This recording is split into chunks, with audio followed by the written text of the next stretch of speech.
Hi, my name is Erika Kelton. I'm a partner at Phillips Cohen in both Washington, D.C.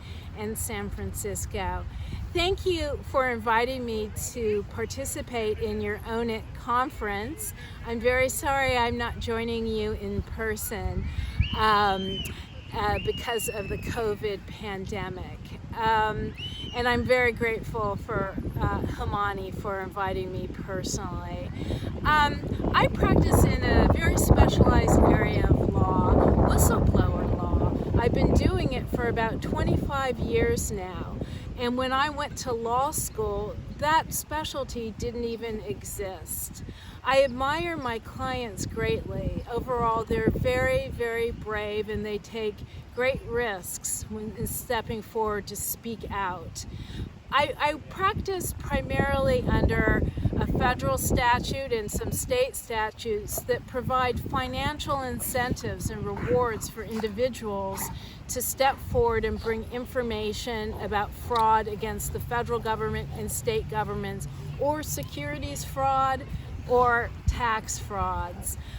Over the years, I've had a huge range of cases, some involving pharmaceutical frauds, marketing practices that were outright illegal, where big-name pharmaceutical companies like GlaxoSmithKline and Pfizer marketed drugs that were not approved for specific treatments by the FDA.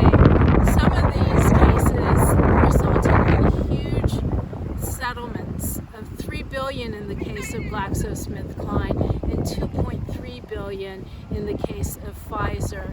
It's very gratifying, not just because of the money that's recovered, which goes back to U.S. taxpayers, but also because these cases are high-impact cases that change corporate practices. One of my most recent cases involved the marketing of opioids by a company called Insys.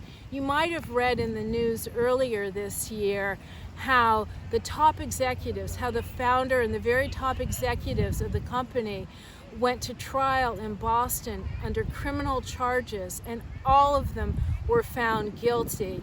This was because a client of mine, a very, very brave woman named Mia Guzman, brought a whistleblower suit back in 2013.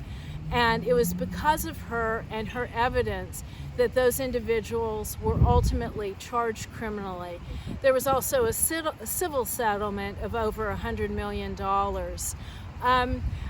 It's been a very gratifying career. I went to law school thinking that I was going to become an environmental lawyer, and I had an opportunity to embark on these very, very early cases of whistleblower law, and I don't regret it for a minute.